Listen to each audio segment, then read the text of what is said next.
Hello guys, welcome to this channel. I hope you guys are doing well. Before we start, make sure to subscribe to this channel and hit that notification bell to get updated from us. Today in this video, I'm gonna teach you to enable dark mode in your Pinterest account in your iPhone.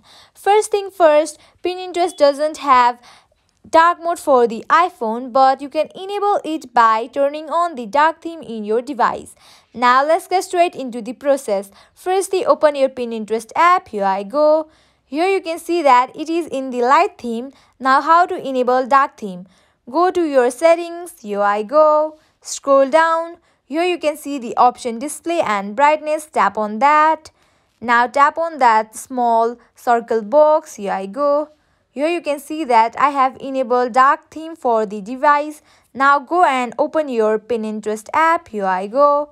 You can see that dark theme has been applied to the Pinterest account as well. In this way, you can enable dark theme in your Pinterest account in your iPhone. I hope this video will help you. At last, make sure to like, share and subscribe to this channel.